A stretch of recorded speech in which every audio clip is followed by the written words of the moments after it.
नमस्ते सीताराम, आप सबका स्वागत है हमारे साथ। देश की जानी मानी मशहूर न्यूज़ एंकर हैं चित्रा त्रिपाठी जी। शुक्रिया, बहुत धन्यवाद। हमारे गोरखपुर से हैं और मुझे बहुत अच्छा लग रहा है।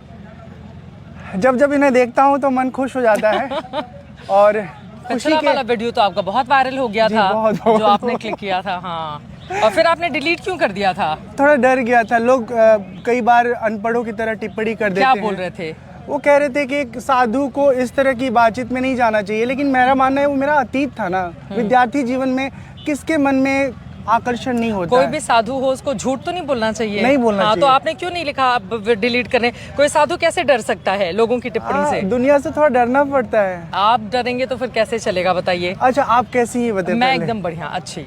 गोरखपुर की यादों के बारे में कुछ बात करें। गोरखपुर की यादें तो मैं, घर है गोरखपुर, भाई बहन मम्मी पापा सब लोग रहते हैं, आना जाना लगा रहता है। गोरखपुर की एक एक खबर मेरे तक पहुंचती है, तो वो यादें नहीं, वो मेरे साथ चलता है गोरखपुर हमेशा। आपका जो पूरा सफ़र है वो बहुत संघर्षों से भरा है। मुझे बहुत सारा दृश्य याद है। ये ठीक बात है कि आप हमें नहीं जानती रही, कभी नहीं जानती रही हैं, लेकिन हम दूर से बहुत सारी ज़िंदगी का किस्सा और आपके जीवन का सफ़र देखते रहे। जब आप क्यों नहीं जानते रहे? आप मेरा पीछा करते थे साइकिल से, आप क्या रहे कि नहीं जानते रहे? जानते रहे भाई।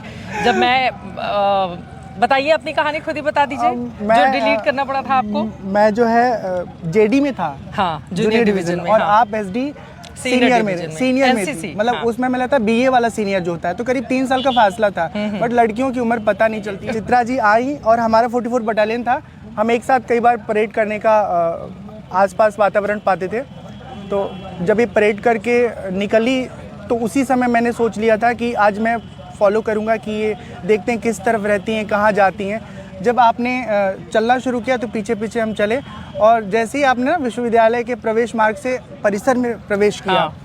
मैं अपने साइकिल को अपने घर की तरफ ले गया। मैं एक चीज़ पूछना चाहता, आप इतने तेज तर्रार हैं, इतना अच्छा बोलते हैं, सारी चीज़ें, परिवार है, पहले आप बचपन में पीछा भी किया करते थे हम लोगों का, फिर अचानक से ये साधु जीवन में परिवर्तन कैसे हो गया? कुछ पता नहीं चलता। मुझे एक बात समझ में आ गई थी कि दुनिया बहुत स्वार्थी है। सब लोग अपने मतलब से आपके ज़िंदगी में आते हैं और स्वार्थ सिद्ध हुआ सब छोड़ के निकल जाते हैं। आप जिस जगह पे हैं, क्या वहाँ पर स्वार्थ सिद्धि नहीं है? हमने देखा है बाबाओं को बड़े बड़े पदों के लिए मतलब लालसा रखते हुए, तो क्या यहाँ पर नहीं है स्वार्थ सिद्धि? हाँ, स्वार्थ सिद्धि है सबके जीवन में, पर मेरे जीवन में मुझे अपना भला देखना था कि सब संसार के लोग, रिश्ते नाते लोग अपने मतलब से हमारा उपयोग करेंगे। कल के लिए पत्नी भी अपने मतलब के लिए कहेगी, अगर उसकी जिंदगी की जरूरतें पूरी कर दी तो खुश, और नहीं तो फिर नाराज हो। नहीं, सबको नहीं कोस रहे हैं। हाँ। हम भी कभी कभी सोचते हैं कोई अच्छी सी मिल जाए तो शादी कर लेते हैं। अच्छा है विचार ऐसा अब बना। तो अभी मिली नहीं है कोई आपको? अभी मिली नहीं है।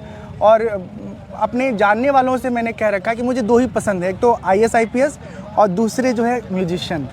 लेकिन IAS IPS में लफड़ा क्या है, वो 8 घंटे 10 घंटे अपने बॉस में फंसी रहेंगी। वो DGP परेशान कर रहा है या SSP परेशान कर रहा है या DM साहब ट्रेनिंग वाले को परेशान कर रहे हैं। हाँ, वर्कलोड बहुत होता है, तो वो थकी हारी घर पे आएंगे, सो जाएंगे। अब म्यूजिशियन मुझे अच्छा लगता है, वो आपको काफ़ी सुकून देंगे और आपका आनंद भी बढ़ाएंगे। कितना स्वार्थ है आपका इसमें, तो जिंदगी आपको भी पूरा स्वार्थी होकर कि भैया हमको ये IAS IPS चाहिए, वो नहीं मिली तो म्यूजिशियन चाहिए। देखिए दोस्त ना, हाँ। क्या है कि जीवन का विवाह वाला सेगमेंट पूरा स्वार्थ है। पूरा ये एक तरह से जॉइंट वेंचर है, एक उद्यम है।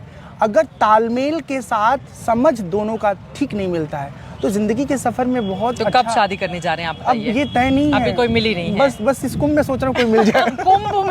कुंभ में लोग बिछड़ते हैं, हमने पिक्चर में देखा है। आप कुंभ में ढूंढ रहे हैं? देखिए महाराज जी, आप अपने बारे में बताइए, कितना पढ़े लिखे हैं, क्या करते हैं, फिर हम लोग मदद करते हैं आपको। मैंने बीकॉम किया है, देख के मैंने बीकॉम किया है, और उसके बाद आध्यात्मिक जीवन में रह के पिछले 7 वर्षों में 2008 से 2017 तक का समय रहा। उसमें आध्यात्म, वेद, उपनिषद, रामायण, मैं बहुत अच्छा प्रवचन करता हूँ। एक छोटा सा भजन सुनाऊँ? सुनाइए।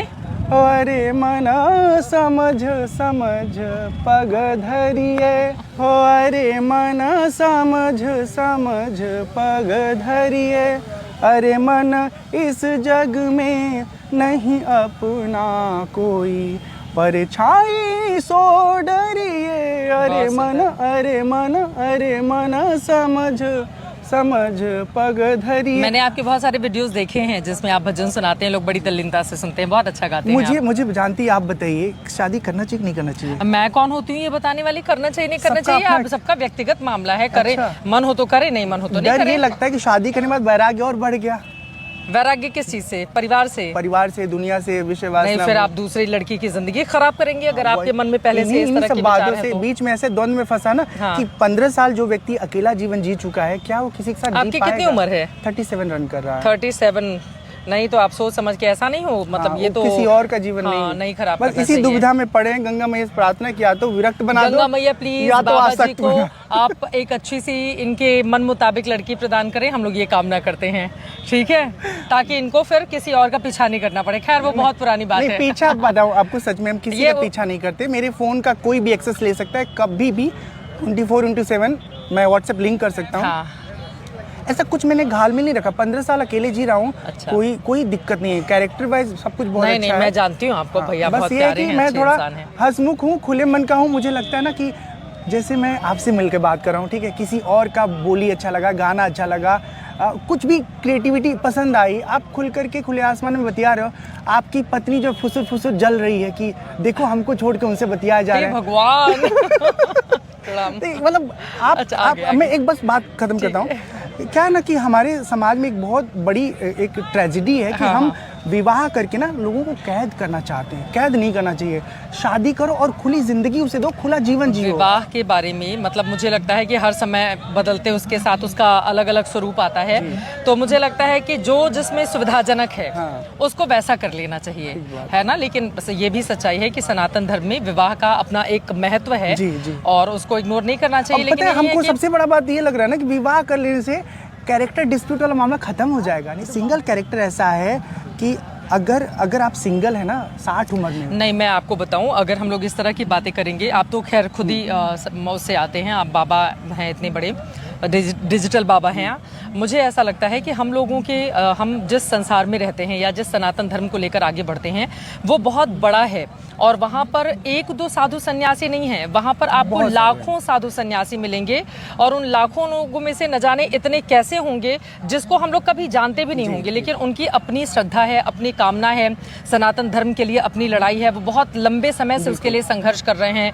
और उनमें से बहुत सारे लोग अविवाहित हैं जिन्होंने विवाह नहीं किया क्योंकि वो धर्म की रक्षा के लिए लड़ाई लड़ रहे हैं। तो मुझे लगता है कि अगर हम विवाह को लेकर इस तरह से जोड़ेंगे कि नहीं, अगर हम विवाह नहीं करते हैं लोग हमारे ऊपर सवाल उठाएंगे, तो वो तमाम साधु सन्यासी जो अविवाहित रहकर समाज की, देश की, सनातन धर्म के लिए काम कर रहे हैं, तो फिर उनके ऊपर ये सवाल उठ जाएगा। उनके ऊपर सवाल नहीं है मेरा, क्योंकि बहुत बड़ा है। और मतलब उन लोगों को कि जो अपने परिवार से विरक्त होकर और वो लगातार धर्म के लिए काम कर रहे हैं, तो उनके प्रति तो हमारी मतलब प्रणाम होना चाहिए। बिल्कुल सही बात है। बहुत अच्छा लगा आपसे बात करके। मुझे भी बहुत बहुत अच्छा लगा। आपको बहुत सारी शुभकामनाएं। खूब अच्छा कीजिए, ईश्वर आपको वो ताकत दे कि विवाह करना है वो फैसला लें आप, या विवाह नहीं करना है वो फैसला लें, लेकिन अगर करें तो भाई जीवन भर आप उससे निभाएं। मैं इसकी कामना करती हूँ। बहुत शुक्रिया, बहुत धन्यवाद, शुक्रिया, धन्यवाद।